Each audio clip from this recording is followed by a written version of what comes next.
Sur la droite, la camionnette va exploser lorsqu'elle passe devant le mur d'enceinte du ministère de la Défense syrien.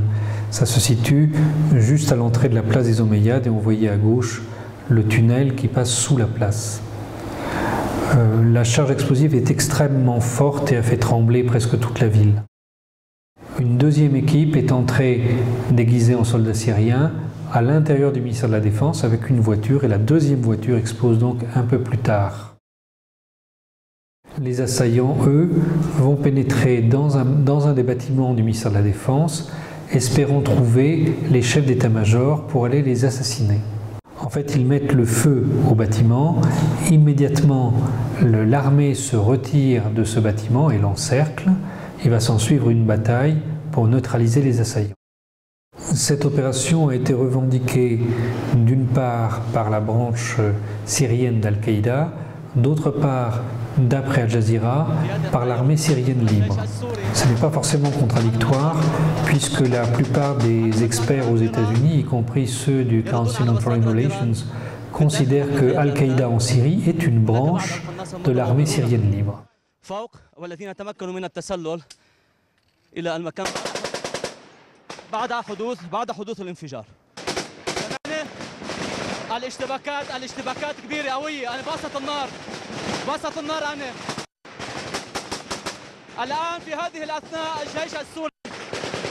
Au cours de ce reportage, que notre confrère Maya Nasser a été assassiné par un tireur qui se trouvait à l'extérieur et qui l'a abattu d'une balle dans la nuque.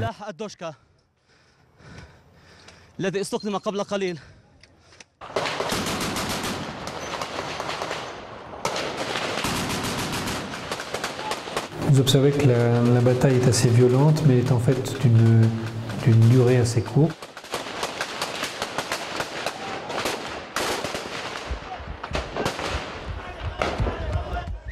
Les assaillants avaient été mal renseignés. Le bâtiment qu'ils ont attaqué n'était pas en fait celui des responsables militaires qu'ils visaient.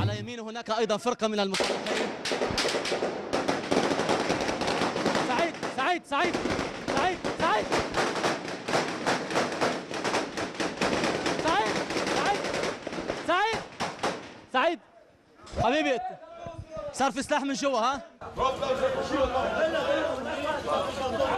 جعلي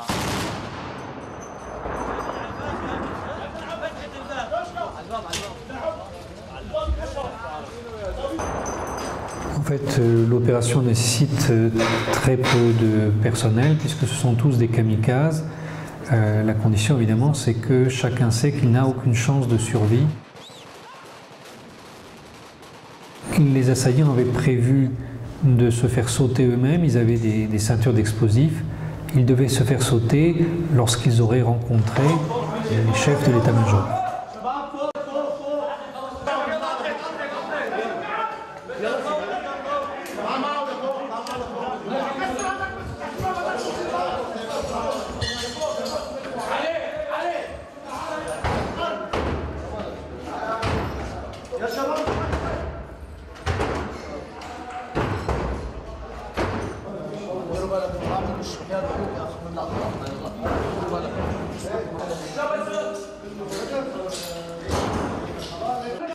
En définitive, ils n'ont pas pu faire usage de ces ceintures explosives, ils ont été abattus auparavant.